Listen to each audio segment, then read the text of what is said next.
1 4 7 10 हा जे आहे हे केंद्रस्थान आहे.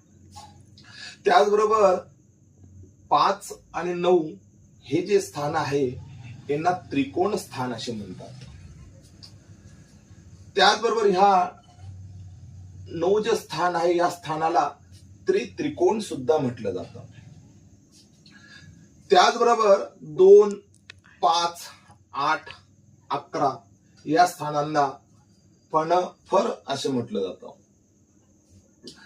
त्याचबरोबर 3 6 9 12 ह्या स्थानांना अपोक्लिम नाव असं म्हटलं जातं.